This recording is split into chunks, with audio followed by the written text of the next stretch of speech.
Yes, sir. We are back, baby. More stranger things. The things got stranger, man. Hey, stranger danger. If you're even nervous, man, blink twice. You feel me? Is everything is going down, baby. But we glad to be here, man. Part one, man. We hope you helped you out. It was a lot of injuries, a lot of questionable characters.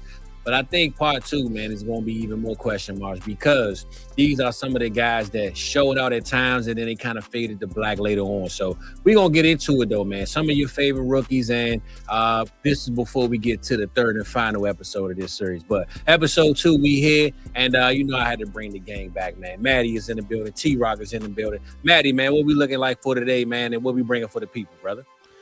I'm excited to get into this second half of the first round of the 2025 rookie class.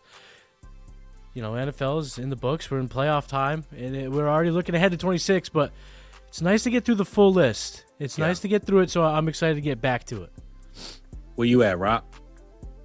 Fizz, Matty, I am super excited for this week's show. We get to finish out the first round of these players. Lots of highly touted talents that could be defining fantasy football and just the NFL in general for years to come. A lot of things went right. A lot of things went wrong.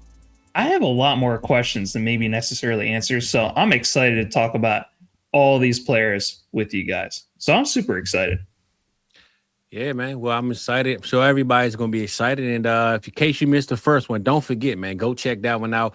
Kind of play it like a series. You missed episode one. You don't want to miss that. You want to start from the beginning and move your way on to the next one, baby. So without further ado, man, let's get to the show and get things started.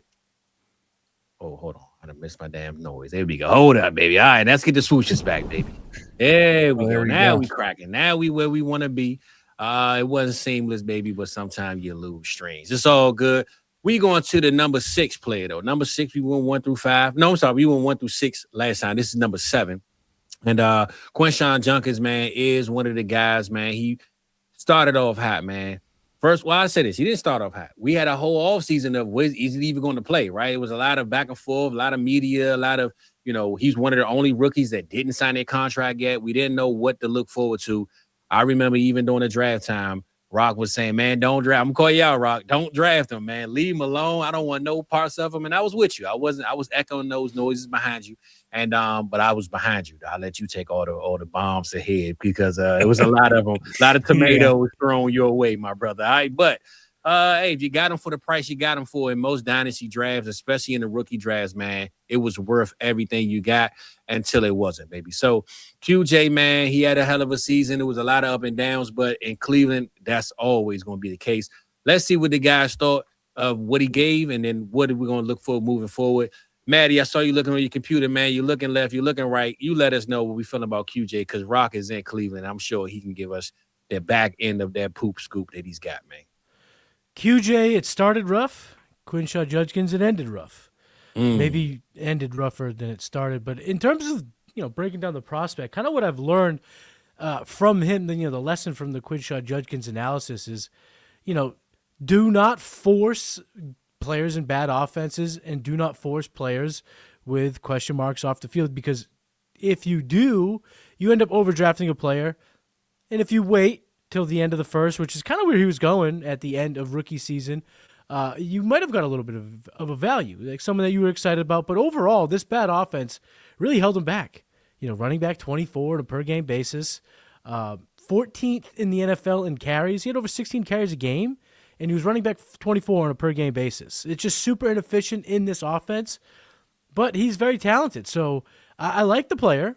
I think it's very easy to buy into a player this young, even with the catastrophic injury. He'll be back. We've seen, bad injuries and guys be able to bounce back, and he's still, 22 years old. He'll bounce back. So I will buy in Dynasty, but the lesson from QJ is really just temper your expectations in bad offenses because you can be as used as Quinshon. You could score 7 touchdowns like Quinshon did and still be a running back too. So you got to be careful to overdraft these type of guys. Yeah, definitely. And I'll just say, looking at his where he's listed at right now on Keep Trade Cut, he's still RB 10, and right behind guys like Bucky Irvin, James Cook, before guys like Breece Hall, McCaffrey. Brees Hall, we don't know what the future looks like. McCaffrey, we know he's getting older. But currently, you're taking Chris McCaffrey every day of the week, and Brees Hall might jump into another better offense. Just leaving the Jets automatically boost you up. So QJ is kind of in the middle of some guys where he can maybe move forward if he's 100% healthy, or he can move back if these guys get in better situations. But Rock, let us know what you thought about QJ and everything that you learned this year in 2025's rookie campaign. Guys, I don't think there was anyone that had a more like up and down roller coaster offseason than Quinshon Judkins. Yeah. My biggest lesson that I learned from him is that some players can overcome the odds. And what were some of those odds? So he had an amazing combine. It was like him and Bashal Tune were probably arguably the two most athletic RBs that really sent their draft capital skyrocketing after that combine, which was amazing for all the RBs in that class. That's why we were super excited for the 2025 RBs. But then after that, once he lands in Cleveland, they also draft Dylan Sampson. So he immediately has some competition. One of the biggest knocks on him in his draft profile was the fact that he didn't really catch, at least not in the last year of Ohio State. It was mainly Travion Henderson doing that. So he was going to be limited in his role. And then the criminal charges come out. And with the fact that he had not signed yet, that was the biggest thing that left him really in limbo, was the fact that he had no contract. Maybe he was going to end up on the NFI list. There were all these different things that went against him. He was not able to participate in team drills. You saw him on the field doing individual drills, but he wasn't involved in the practice with teams, getting carries from all their QBs that they had in Cleveland. All these different things went against him. But as soon as he had, that first carry for the Cleveland Browns when the season started, none of that shit mattered.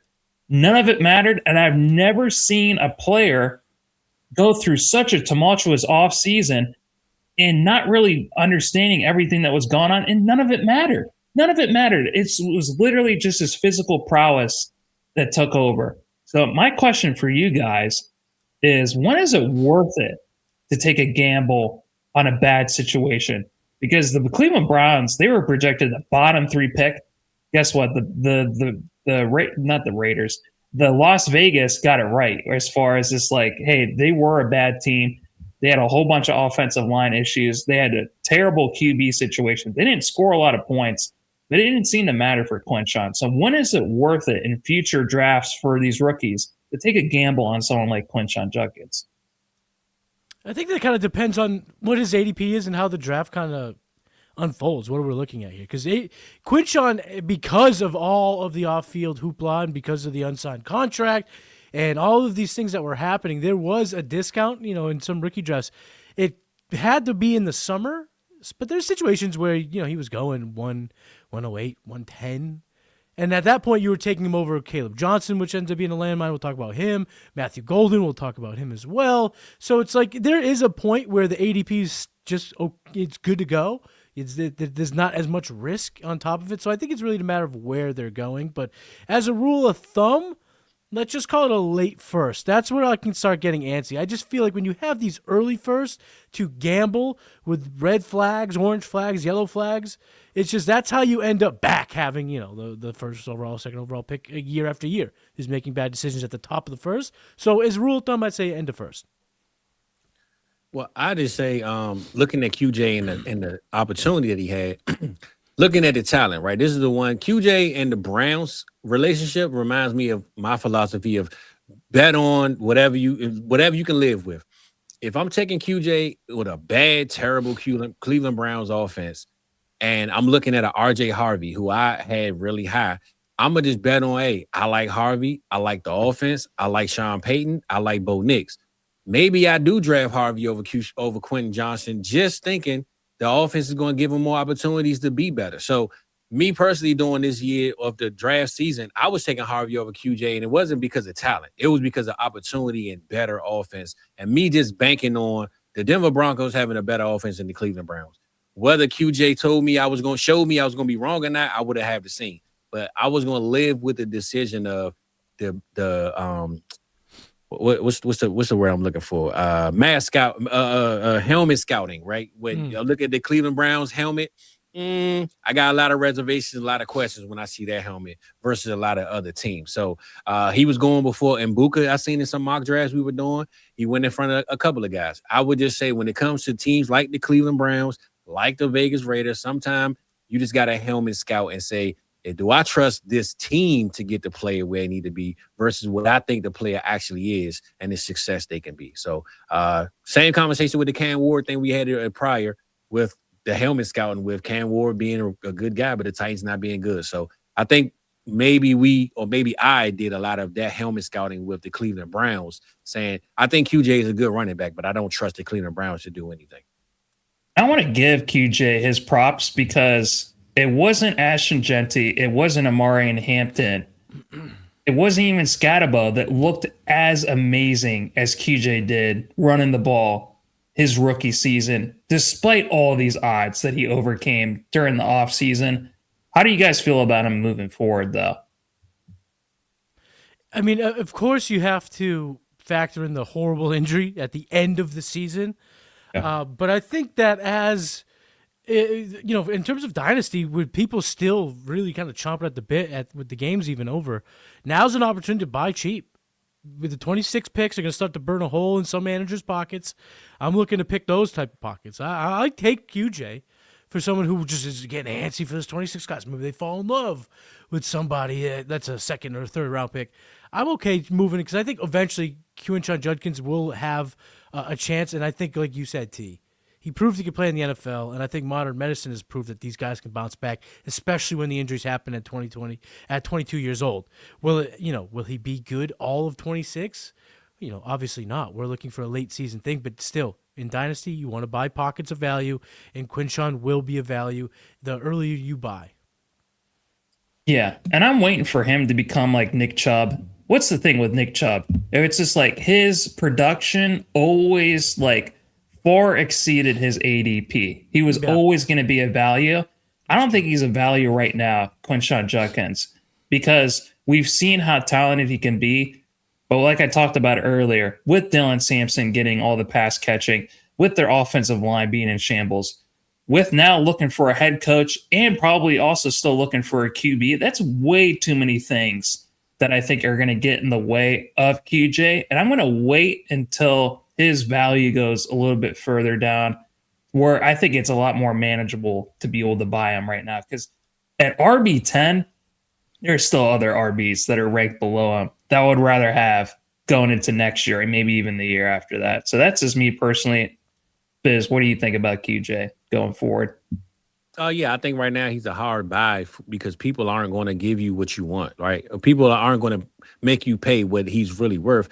If someone is like, look, I don't want, again, helmet scouting, they like, look, man, the Browns are in a disarray. They upside down. I don't want nothing to do with QJ.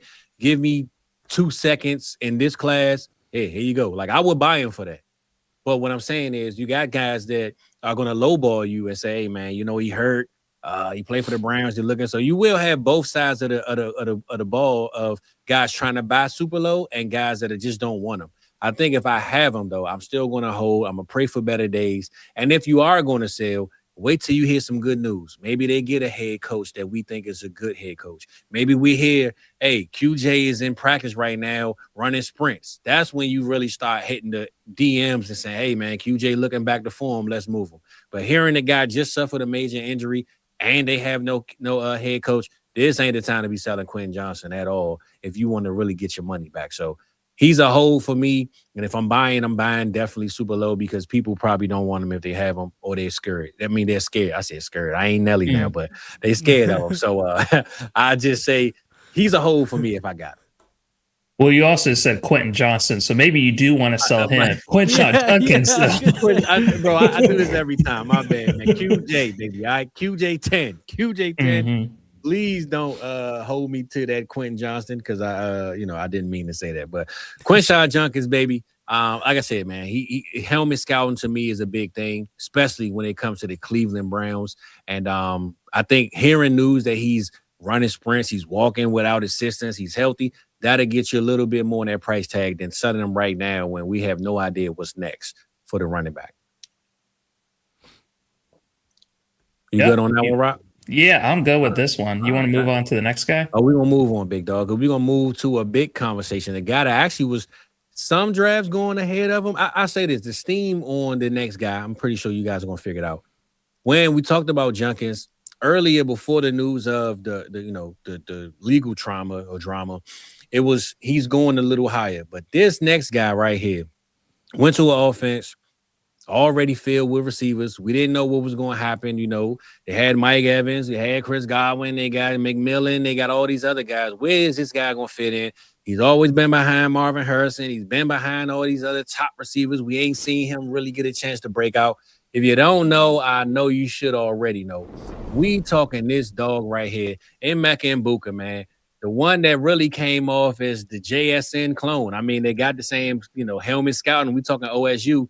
This dude started off, man, as a rocket, man. We all thought, me personally, I will say, Chris Godwin was going to come back. This is the year of the Godwin. I told Rock all the time, God wins, baby. That's why I'm going with Chris Godwin. But it looked like they said, Godwin, sit down. You ain't ready. We got the young guy, and he's going to cook up. So no Mike Evans, no Chris Godwin. Number 2 was clearly the number 1, and he took the league by storm, man, from the beginning. If you had him and you sold him, hopefully you sold him and the price was right, because it kind of faded later on down the line. But just to see how he started off, had that relationship with Baker, I believe they got a lot to build going forward. But Rock, man, now that we just close off on QJ, I ain't gonna say the other name, just say QJ. We're gonna go to Egbuka, man. You let me know what you thought about number 2 and why he turned out to be a number 1 early in the season.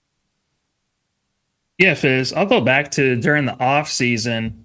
I felt like at one point I was on an island, Fizz, where I was so damn excited to see him go to the Tampa Bay Buccaneers.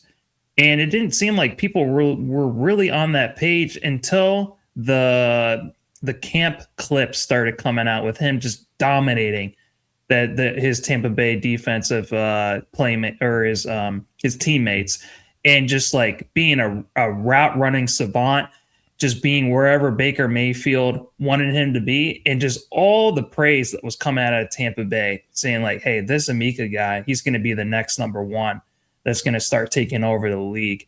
So him going to Tampa Bay, going to a franchise that over the last couple of years since Baker Mayfield has landed there, I think that ended up being the biggest lesson that I learned, is that the quarterback situation, that is more important than your teammates, especially if your teammates are Mike Evans, who we actually think might have played his last down in the NFL. He could be retiring. And Godwin was coming off a huge major injury where I think he practiced for maybe the last 2 weeks of the season. And he was coming off a huge multi-ligament, broken leg, all those things. Those are very difficult to come back from. So don't get scared when your main competition are these old hurt guys that could be retiring, especially when the QB is as good as he is in Baker Mayfield. The biggest question that I have, though, is do you think that Emeka can ultimately become an alpha? If not, what do you think?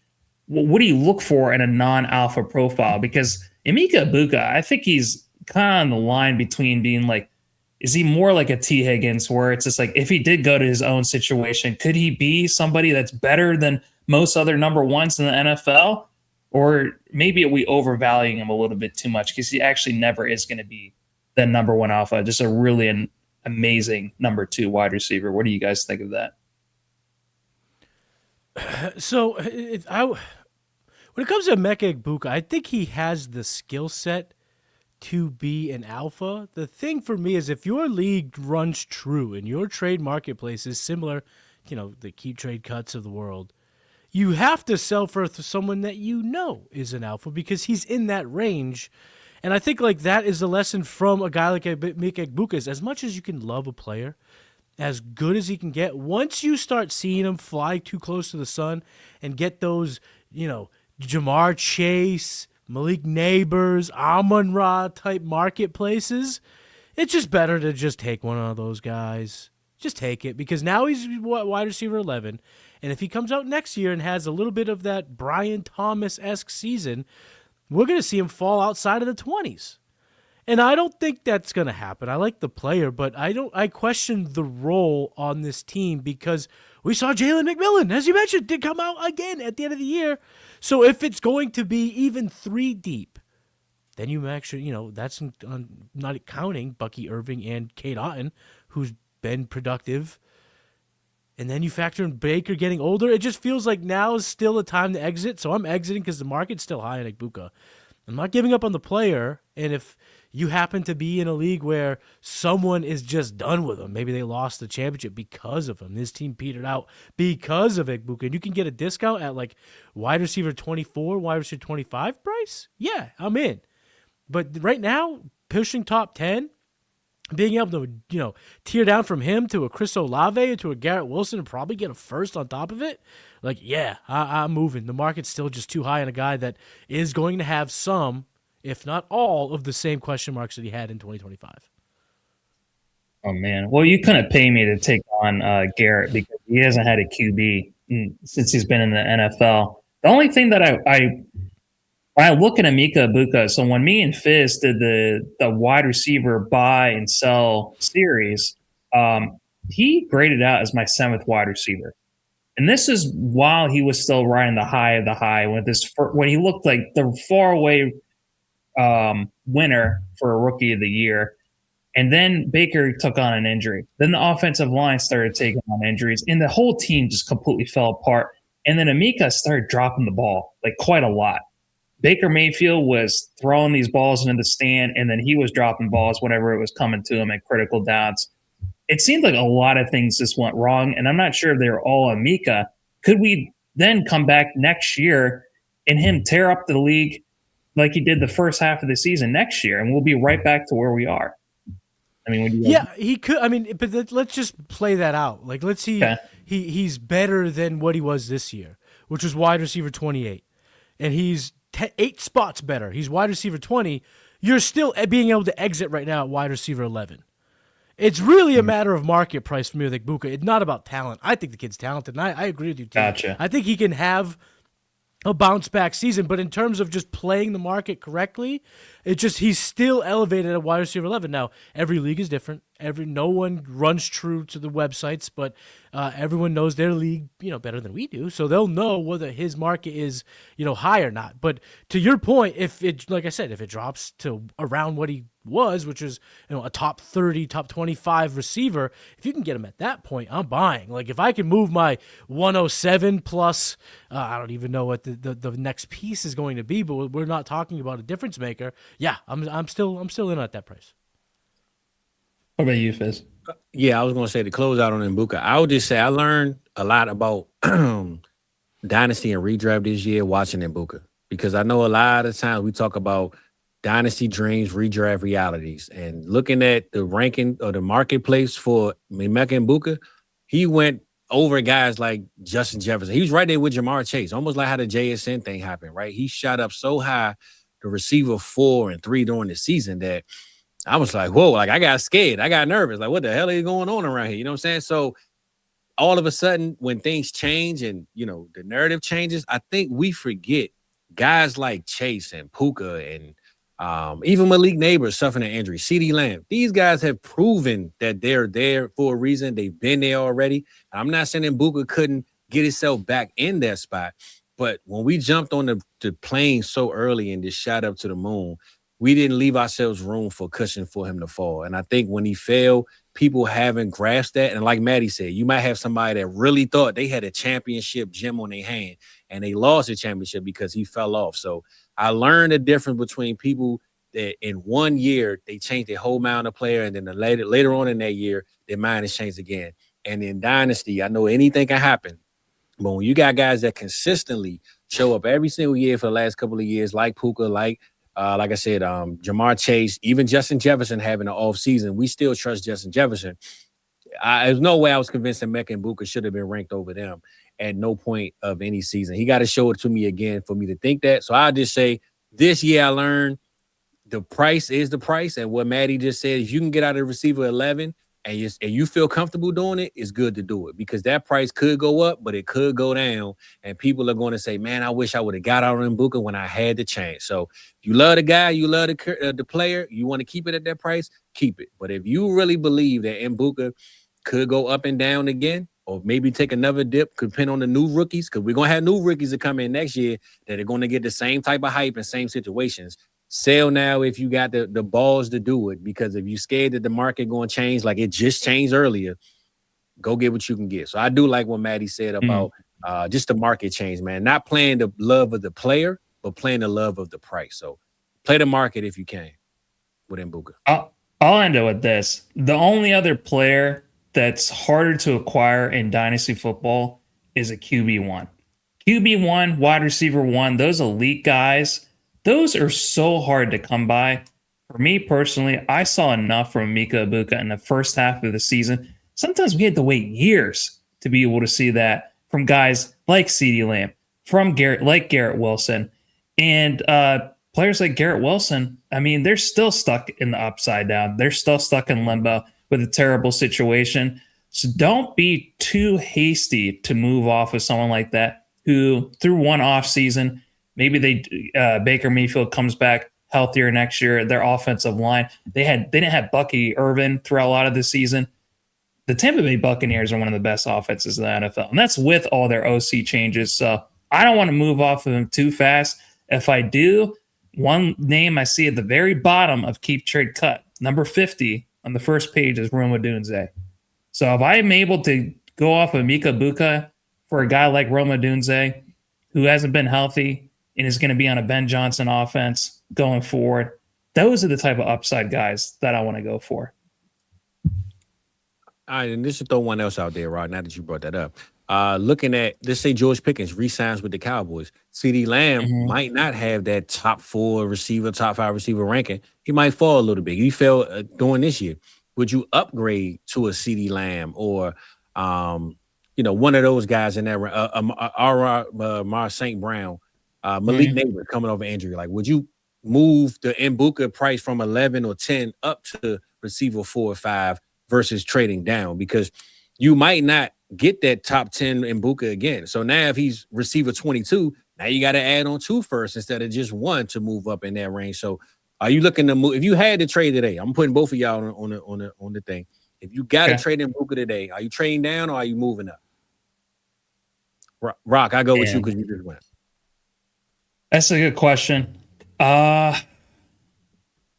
If you could, I don't want to trade. I don't want to give a first on top of Egbuka to be able to get one of those guys. So I guess I'm going to be trading. I guess I'll be trading down. All right. Yeah, I'll go. I'm gonna take the other side of that coin. I'm looking to move Egbuka plus because I think we're now in that stratosphere. When you go downwards right now, again, just using market indicators like Keep Trade Cut as a placeholder. Like I don't want to go from Egbuka to Nico.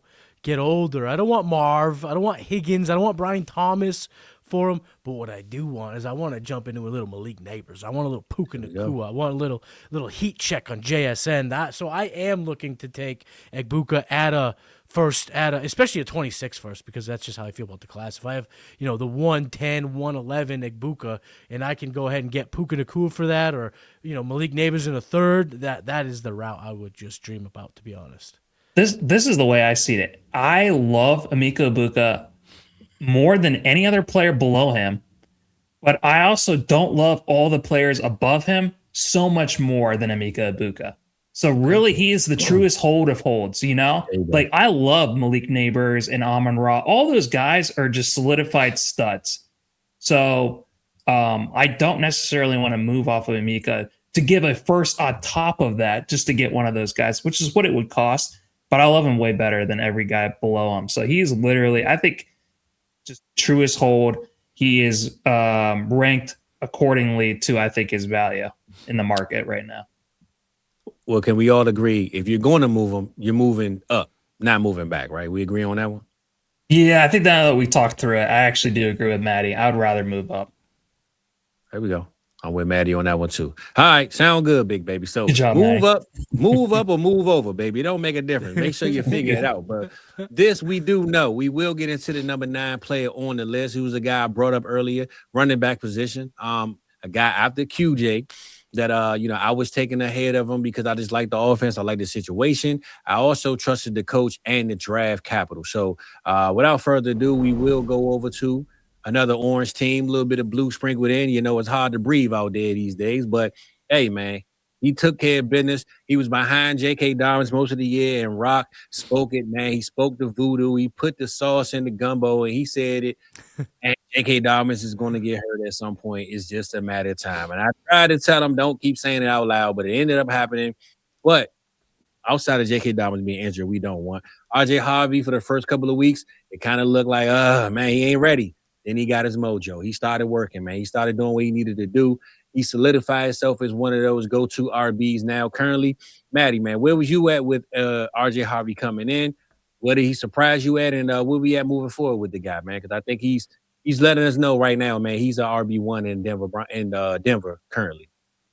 RJ Harvey saved me from a lot of Kaleb Johnson shares this year, so I am grateful for that because I was taking Harvey over Kaleb when the push came to shove. But I think overall, I really liked what I saw from RJ Harvey. And of the guys we're going to talk about today, he's probably my favorite buy candidate in Dynasty because we saw him be super efficient. We know he's in the offense, and there's really not a whole lot of changes that are going to come between 2025 and 2026 that's going to hurt him in negatively. I think at this point, having the keys to the car, having the leash to be RB1 throughout the playoffs, if he succeeds in that role, which all indications are that he will, he's been really dynamic as a starter. I mean, just in terms of fantasy points, all the way back to week 13, he's 22 fantasy points with just one game underneath that over the end. So if he can finish strong, be Sean Payton's running back, we've seen what Sean Payton can do with a guy like Kamara and just how he can just force feed him through the years. I think he got his guy, and I think there's a window here where we can get 2 more seasons out of a guy like RJ Harvey. So I'm okay buying because his price right now was right outside of the top 15 running backs. That's still plenty of runway for you to orchestrate a deal before he kind of pops off in the playoffs. So I think now's a specifically good time to buy RJ Harvey. And it comes just to piggyback on the Quinshon Judkins talk was, we should think a little bit more critically of the bad offenses and also be a little bit more, gung-ho for the good offenses, even if there's a roadblock like J.K. Dobbins now. You called it, and it was a good call on a guy like J.K. Dobbins. But when a good offense is, you kind of want to bet on them because those guys get hurt or role changes, what have you, and all of a sudden he's a kingmaker. And I think right now RJ Harvey's in that driver's seat to be a top 12 running back on a yearly basis as long as he can stay healthy. Yeah, I agree with a lot of those different things that you were saying, Matty. I think the biggest lesson that I learned, draft dual threat RBs on good teams. So he went to a good team. Denver Broncos were able to go to the playoffs with Bo Nix. We were expecting Bo Nix to take a huge leap forward. He was probably the most hot and cold QB this year. But hey, despite all that, the Broncos are number 1 in the AFC right now, and they got that number 1 week bye. So kudos to him and Sean Payton. And I think with them getting J.K. Dobbins, when he's healthy, he's one of the most underrated RBs. Yeah. And unfortunately, he's only had one healthy season to his entire resume. He's got a CVS list, receipt list of injuries to his name, unfortunately, which really kills me as both a Ravens fan and Buckeyes fan as well. But hey, RJ Harvey, he was able to get utilized regardless of the game script because he was one of the most interesting draft prospects coming out of this class. With all these talented RBs, RJ Harvey was probably one of my highest graded ones, way above consensus. So to see him also get drafted super high, way higher than I thought, it seemed like Sean Payton was falling in love with a lot of the same things I fell in love with RJ Harvey. Being a dual threat, he can catch regardless of the game script. Even if they're behind, he could still be involved in the game. I guess the biggest question that I had, I remember talking about this with D-Bro, was his height. So when I looked at a lot of different RBs, whether they can be an RB1 or an RB2, guys, I didn't see any RBs in the sample that I looked at that were below, I guess, 5'9" and 210 pounds. RJ Harvey is 508 and 205 pounds. And you guys think, oh, it's just an inch difference. Hey, guys, In football, every damn inch matters. And it's not just on the field. It's literally your height. It's literally your weight too. Uh, that's the same category as Jalen Warren. He's 5'8", 207 pounds. DeAndre Swift is 5'8", 212 pounds. And with both of those guys have never been an RB1. So I guess the biggest question I have for both of you is, do you think RJ Harvey could ever be an RB1 at his stature? Because I haven't seen it before. Not in recent memory when it comes to fantasy football. I think you got to go all the way freaking back to like, what's his face out of Detroit, Barry. So it's just like to have a guy that's that dynamic and be an RB1. What do you guys think? Well, I think Matty said it earlier. You're gonna bet on him for 2 or 3 years. Like you just give him the short term leash. You know, like you don't expect him to be that great that long. Because if it turns out that way, cool. But I do believe Sean Payton still, J.K. Dobbins, I'm hearing might come back in the playoffs. They might even re-sign J.K. Dobbins, and who knows what the role will be going forward. Because we saw what J.K. did with that number one spot. So I don't think they lock him in as the true RB1 anyway. These days, unless you Bijan Robinson or Christian McCaffrey, is no more single running back backfields in the league, regardless. So I still think they sign a J.K. Dobbins or add another guy, and they have a 1-2 punch. So I don't see him as a clear backfield RB going forward. To be honest, anyway. The one thing I will say on the body size for a guy like Harvey, I know he's underweight, but he is like 77th percentile BMI. Like he's a thick boy. Like he's a big kid. So you care more about density? Is that what it is? Yeah, I think he could take a little bit of a punishment. I don't think he's I don't know if he's like the string bean. Like I know he's a little undersized. Bro, he's built like a meatball. I've seen the pictures. He's the like I think he's just built like a little wrecking ball. And at the end of the day, I've just kind of waved the white flag because I've missed out on so much Achane, so much Irving, so much James Cook just pussyfooting around about the weight that I'm just kind of just, you know what, maybe it's a new day, a new dawn of the NFL. I'm just going to lean into it a little bit until I get burned by it because I've certainly been burned by avoiding it. Maurice Jones-Drew was probably because when you said meatball, that's how he was described. He was probably the last RB1 that we saw. He was only 5'7". So, but yeah, they're not very many RBs that are 5'8" or below and successful in the NFL. It's super tough. So, yeah, that's all I had to say about RJ. Thanks for letting us know you hate little people, man. We figured that out, brother. We appreciate you saying it out loud. All right, we know now. You got to think against them, man. Don't come up short when you're around T-Rock, okay?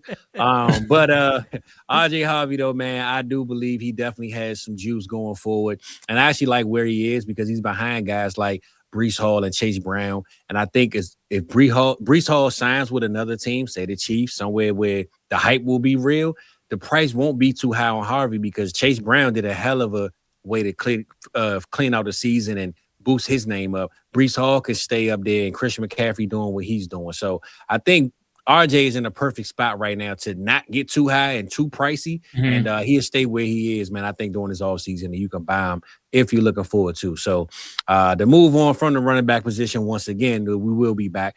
But it's another guy, man. I know around here, South Harmon, they say tight ends don't matter, man. I learned that phrase.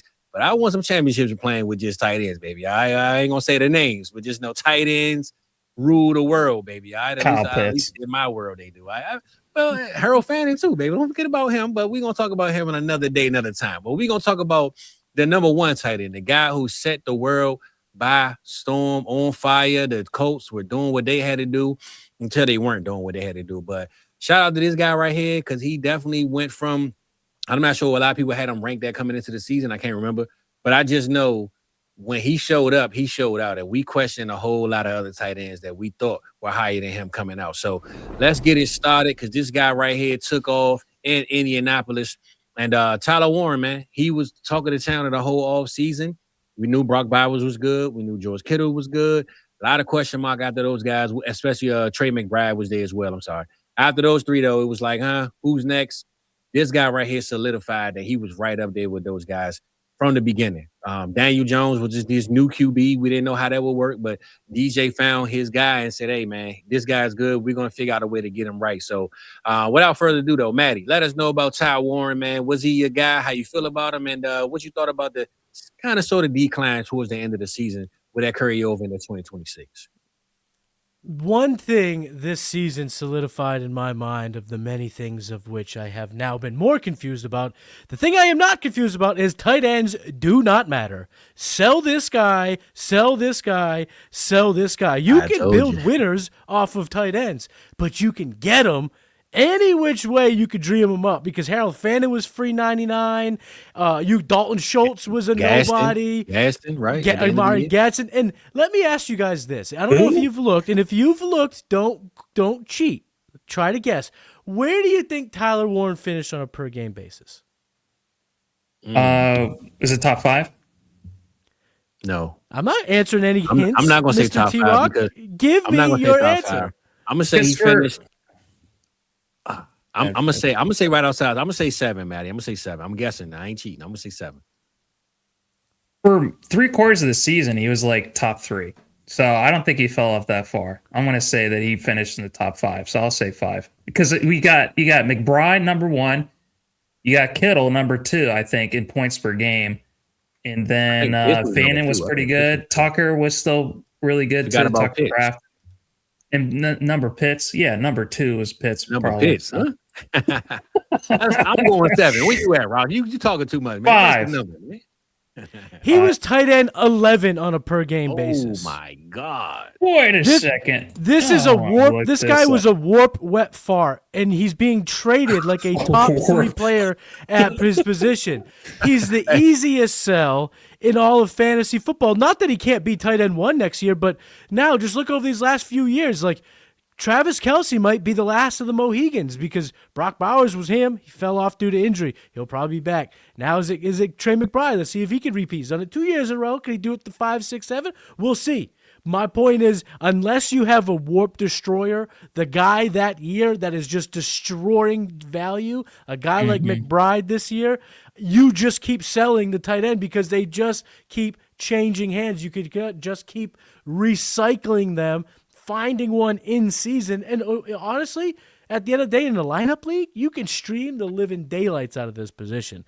But if you have a Tyler Warren, you are at the Brock Bowers table. You are at the Trey McBride table. If you want to add to get one of the elites, okay with me. If you want to tear down, get a Harold Fannin plus, get a Sam Laporta plus, a Kyle Pitts plus, a George Kittle plus. Be my guest. He's just sell any which way you can. He's the fun. He's the ultimate fun coupon. Just sell. There's a million different ways you can sell him and add value to your dynasty roster. I just looked up because you had such a crazy stat. I had to check you. No lies detected, Matty. You got McBride full 4 points ahead of the next guy, Brock Bowers, then Kittle, then Kraft, then Pitts, Goddard, Sam Laporta, who missed most of the season, Harold Fannin, and old man Kelce by 0.3 points ahead of Tyler Warren, who tied with Jake Ferguson at number 10. So that's pretty insane. I think it has a lot to do with the QB situation, though, because it wasn't like that all year. So if I look at individual weeks, the play's good. The play's good. 4 touchdowns, that's going to kill any tight end based on it. But my point is just ultimately, why try to predict the value when it's so easy to jump in to another tight end whenever you're a contender? So maybe even it's Warren. It could even be Warren, but you'll probably buy back in cheaper than you could sell at the moment. Okay, so if I look at the week that Phillip Rivers started taking over, I mean, it was a huge different story. That's how bad it was. Maybe there's a little bit more nuance to it. He's a top 7 at 13 points per game.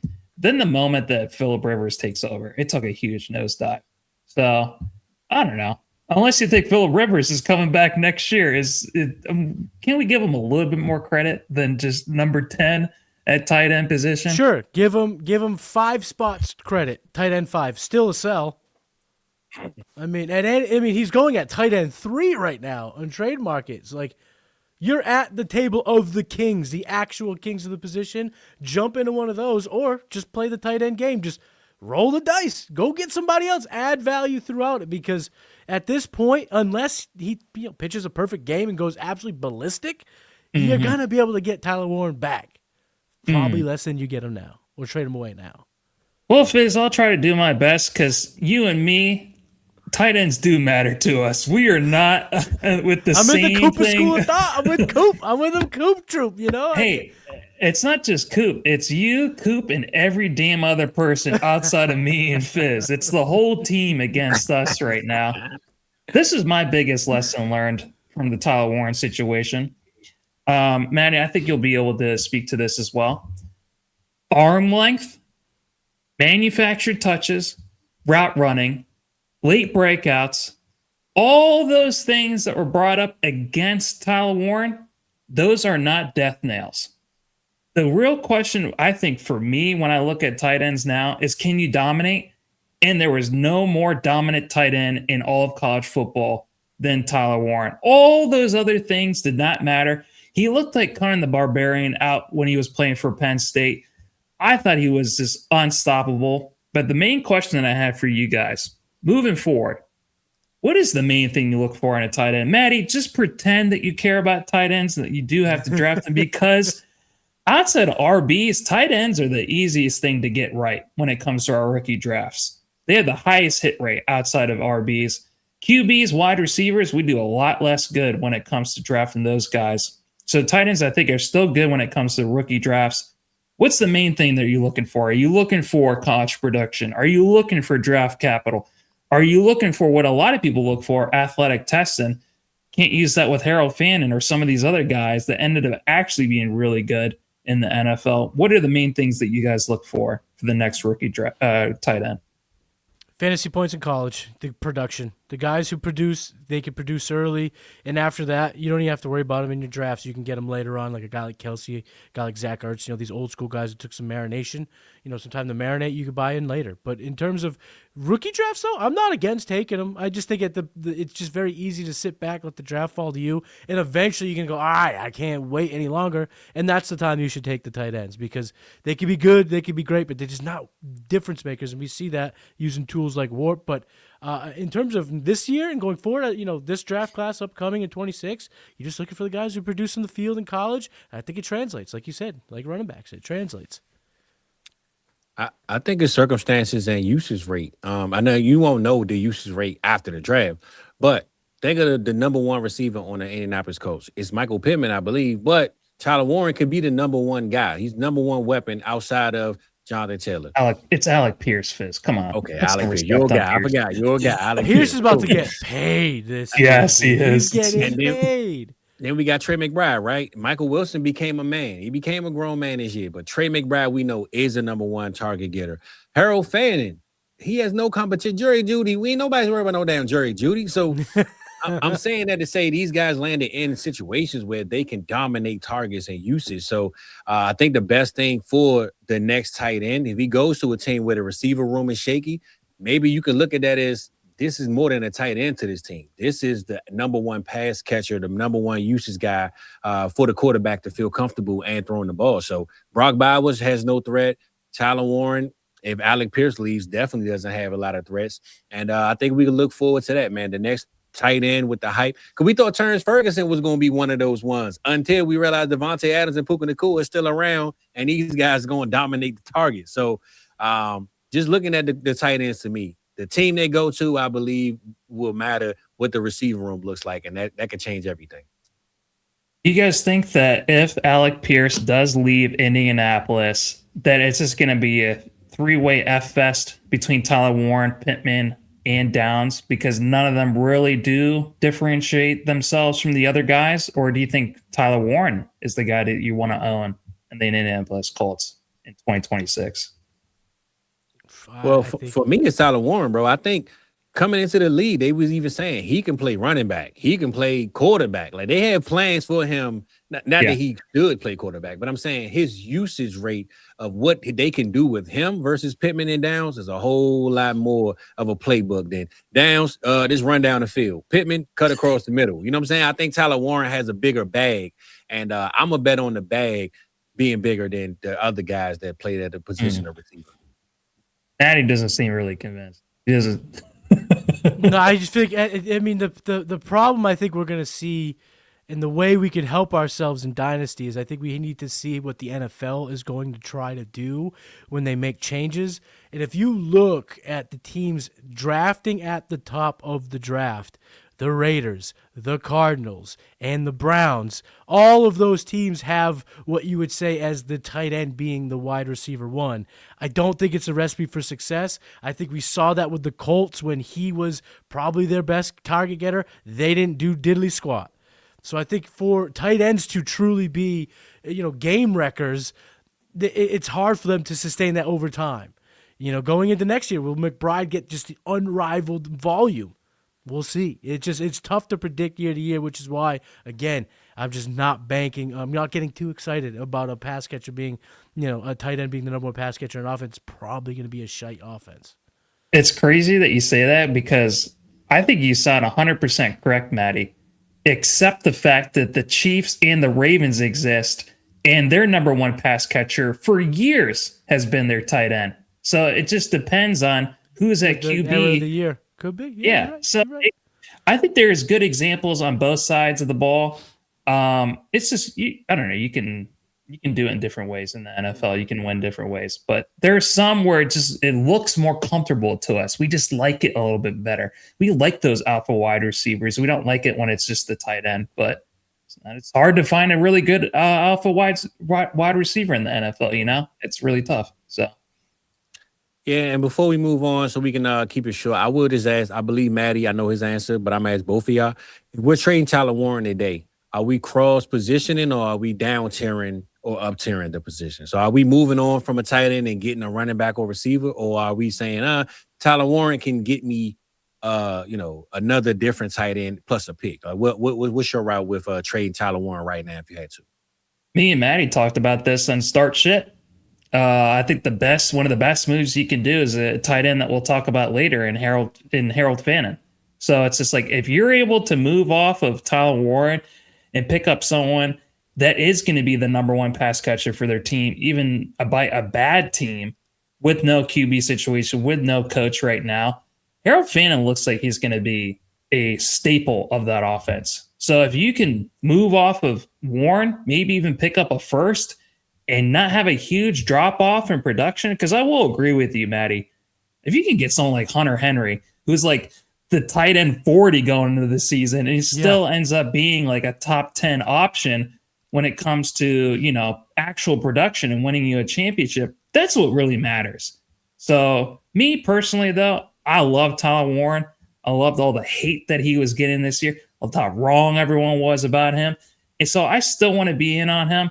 But I understand from a portfolio, from a building dynasty perspective, you don't want to be too invested in guys like that, because you could go from Brock Bowers and then the very next year, it does not look good whatsoever. Hopefully that doesn't happen to McBride or some of these other tight ends. But yeah, you just don't want to be too invested in these tight ends. I got you, brother. Well, one guy you don't want to be invested in, or maybe you do, I don't know, is the next guy we're going to talk about, because this guy got lost in the sauce. I believe it was the Aaron Rodgers effect. Aaron Rodgers don't like playing with the young guys. He ain't got time to be a kindergarten teacher. He is not the kindergarten cop. He ain't Arnold Schwarzenegger running around dressed up in a suit raising these kids, all right? This guy right here, I don't see how he couldn't contribute, but for some reason, I think they played the mental game and they took him out of his game.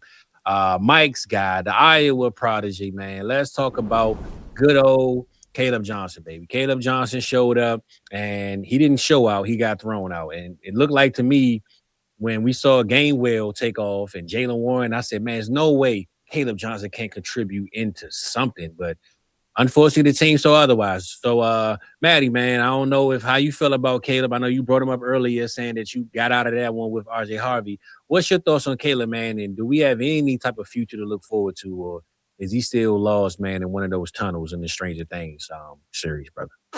Kaleb Johnson is quick analysis because there's just nothing really to talk about when it comes to the year. But for me, I think the lesson that I learned is if it smells like fantasy prison, it's probably fantasy prison. And I just don't want to. I just want to stick away because the writing was on the wall. They were big on Warren. Aaron Rodgers hates rookies, loves guys like Kenny Gainwell. All the writing was there, and then you add on the prospect evaluation. A lot of big runways at Iowa. How's that going to translate? Does he have the prowess? Does he have the vision? All of these question marks that surrounded him. The draft capital was there. Still, if it smells like fantasy prison, I'm going to stay away from that type of. I don't want that fantasy prison. I don't want those guys on my roster. Having said that, as of right now, he's free. So I'm getting him because I do believe in the talent. I'm not getting rid of the talent. Yeah, will it take a lot for him to get productive in 2026? Probably. But here's the thing: if I'm just getting him for free, I'd rather have him on the back end of my roster than I don't know, name whatever bum running back that are on the back end of everyone's rosters. Like, do you want him or Sean Tucker? I mean, pick your poison. I feel like Caleb Johnson has. Tucker. Maybe that's the case, but I don't know. I feel like it's kind of the same. Tucker had his chance to shine. Maybe Caleb gets his next year. I think with these running backs, you take them, you stash them, and like Scott Connor has always said, and it's just one of the great wisdoms of his that I always apply to Dynasty. If he's on a 53, he's for me when it comes to running back. So because he's on a 53, I will want him at the back end of my roster, but. I'm not buying. I'm not making it aggressive. I'm gonna do the what's the playbook that they run in Django Unchained when he's like, oh, let's go get Broomhilda. He's like, nah, we can't go there and ask for Broomhilda. It'll cause red flags. Let's go there, orchestrate a bigger sale, and we'll get her too. That's what I'm doing with Caleb. I'm not sniffing around trying to buy Caleb the big Y, and it's just gonna cause red flags. No. But I will go and try to buy, whatever receiver on the team. But you know what? Throw in Caleb. Let's make it juicy. He shout out Matty for calling a playbook out of Django. I ain't know they had a playbook over there, but that was a good correlation. I don't know what else you'd call it. The scene in the movie. Hey, nah, oh, you call it the game plan, whatever they run. Rock, where you at with KJ, man? And then we're gonna move on because this brother had nothing in 2025, baby. Where we at with 2026? I can only imagine things are going to end up just like they did at the end of Django Unchained. Just a bloody mess where a whole bunch of people get killed, and then there is a giant explosion at the very end. I don't know where Caleb Johnson is in all of this. I think for me personally, pass catching and pass protection, they matter a hell of a lot. Those were two of the biggest things that Caleb Johnson did not have going his way. I guess the real question that I have for you guys, if Rodgers is gone next year, are you really back in on Caleb? Because I really do agree with that sentiment that you had, Matty, about any man on a 53 roster. Scott Connor's word of wisdom with that. I think it makes a lot of sense. But have you guys ever seen an RB that literally had like no opportunity whatsoever? He fumbled like his second week on special teams. He doesn't ever play special teams. And because of that like he just gets cast out to the shadow realm for the whole rest of his rookie year. It's just like Kenneth Gainwell and Jalen Warren got all the touches. You didn't get anything whatsoever. It's just like that is like a really bad recipe as far as guys that are able to come back from that. I don't know. It seemed like there's just more things behind what is it called? Behind the curtain that we're not really thinking about. Was there any RB that seemed like more of a fit for an Arthur Smith offense? He was probably the most hand and fit. They were talking about how excited they were when they got him. It's just like, we need to establish the run. We need a physical RB. We need to go back to Steelers football. Why wasn't that Caleb Johnson? Can you guys please tell me that? What the hell really went wrong with this guy? I don't know. Aaron Rodgers broke his confidence, and it was gone. And I thought that was only with wide receivers he cared about rookies. Apparently, he also cares about the RB, too. Is it because he's just so fragile that he just didn't want to get back? Oh, my God. Like you said, pass blocking matters. Maybe he missed an assignment, and Aaron Rodgers said, get him out of here. I'm 41 years old. I can't afford to be out for the season. Get him out. I believe it's Aaron Rodgers. He broke his spirit. That's so unfortunate. Well, Aaron said goes, Yeah. Yes. Well, he ain't had much going on, but I will just say, I think Kenneth Gainwell was on a 1-year deal. They re-signed Jalen Warren over the summer. So Gainwell's coming back. He was like their whole offense this year. But that lets you know right there, man. If they keep Gainwell, it's a wrap. Kaleb is wrapped up. They don't, maybe he has a chance. We'll see. But that's a whole lot of mystery. We will close out the last guy, another mysterious project. And one guy, Rock, that I know you can vouch that all draft mock You season. hated him. I didn't want no parts of this guy. I know the hype was should Dallas take him at the 112 and hell no, right? Everything ain't golden just because it's shining and glistening, baby. But I felt like in Green Bay, when you're dealing with a whole lot of our receiver twos, is what they call them, with none of these guys are locked in receiver ones. I think if we traded every receiver on the Green Bay Packers right now, they would be a receiver two. Nobody would trust him as a receiver one. He just added on to the pile. If you don't know, you didn't pay attention. I'm talking about this guy right here, Mr. Golden himself, Matthew Golden. And I was running away from him, man. All mock draft season, all draft dynasty. I didn't want no parts of him. And not because I didn't like the player, just the position of where he went and knowing that Jaden Reed is there, Romeo Doubs is there, Tucker Kraft is there, Christian Watts is there. All of these guys, man, are going to mix in and get the ball so many different ways that where is his position going to be and how can he lead me to a championship on my team? So I didn't want no parts of the golden creature, but hey, seems like somebody did, baby. So Rock, since you vouched for him, I'm going to let you go first and let me know what you thought about Golden, man. We're going to close out with Matty on this one. Well, Fizz, I like how you brought up all those players, but Fizz, Tucker Kraft, no one really cared about him until he had a breakout season this year. You brought up Christian Watson. Fizz, we haven't seen him play in like 2 or 3 years. He hasn't had a single healthy season, and he still hasn't had a single healthy season. He blew up for like 3 games, right back to being injured. When your number one wide receiver is Jaden Reed and Romeo Doubs, that means there is a hell of a lot of room for some catchers for a number one in this team. They actually spend a first round pick on the guy who Aaron Rodgers unfortunately never got to see during his whole tenure. 100 years to do, right? Exactly. And then also, too, he was one of the most athletic. He was the fastest wide receiver that we saw out of the combine. He beat out his Texas teammate in Isaiah Bond. He was in the 4.2s. So he had the makeup of a lot of different things that you look for in a number one wide receiver outside of the production. That was the biggest thing with Texas. And then what were we saying about that? Well, it's Quinn Ewers' fault. So there are a lot of different things that we were saying. There is a lot of different things that could have gone right for Matthew Golden. But unfortunately, the biggest lesson that I learned is that coaching philosophy matters a lot.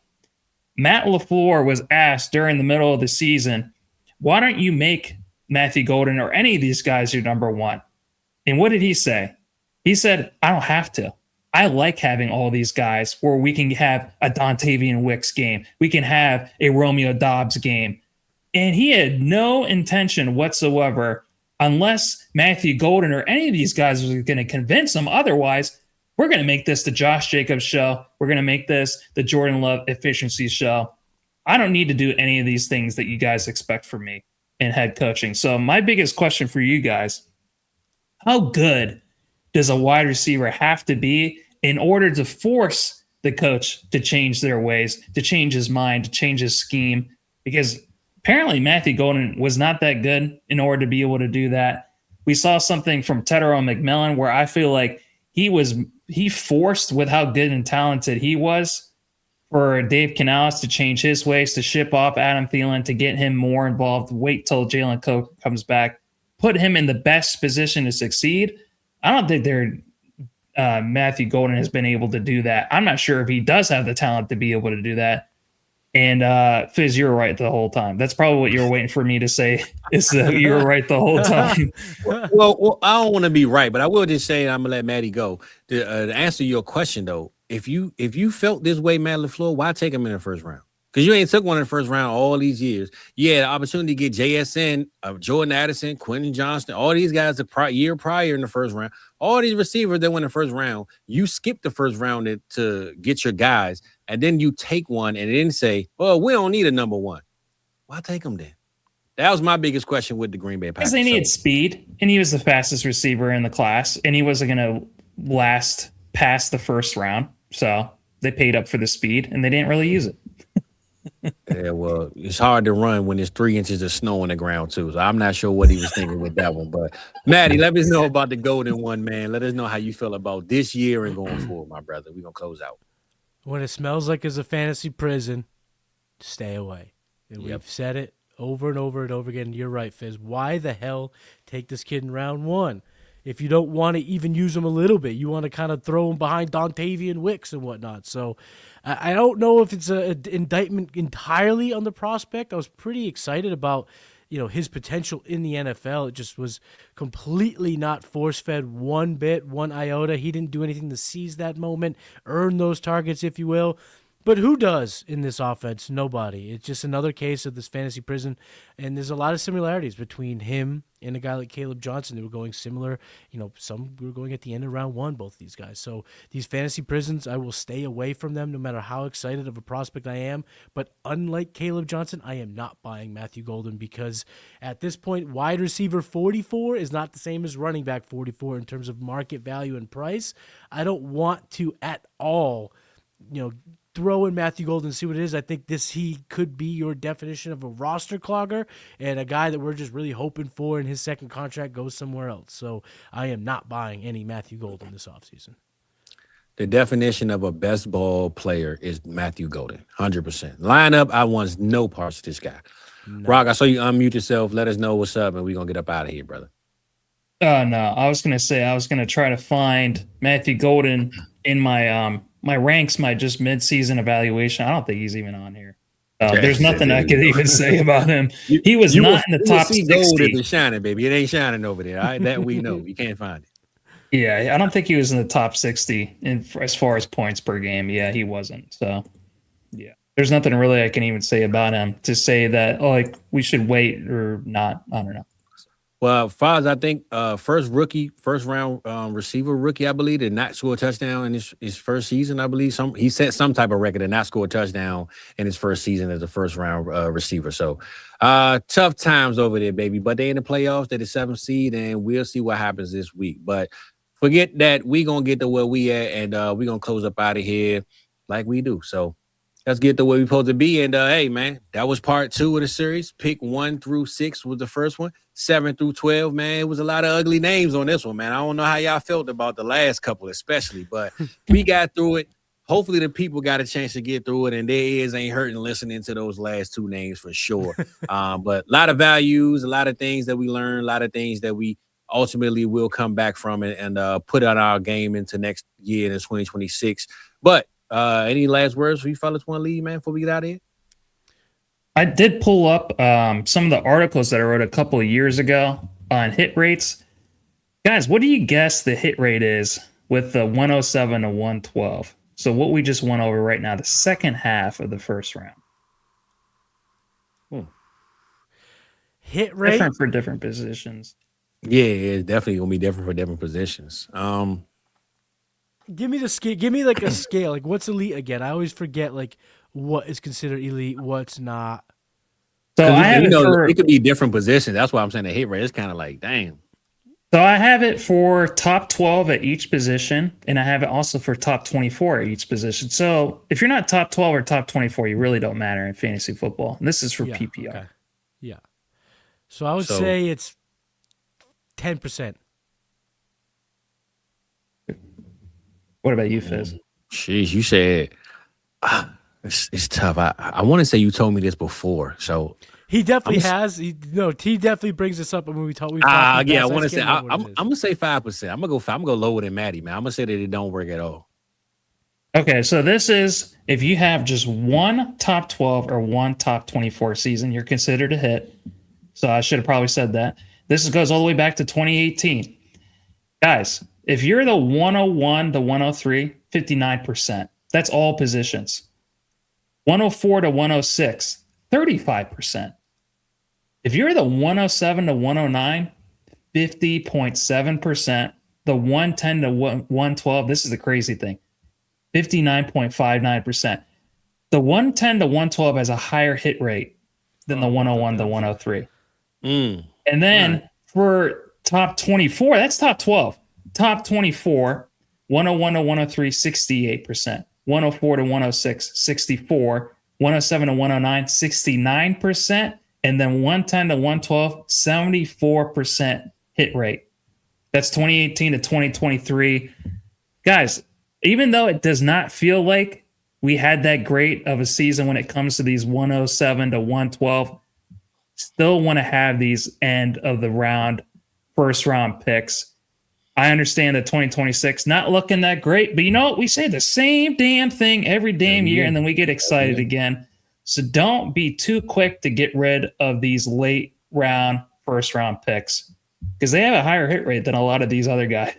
Yeah, when I said 5%, I was really meaning 55. All right, so I ain't going on 5%, baby. But Matty, let us know something, baby. We're gonna get up out of here, man. And we'll do what we do.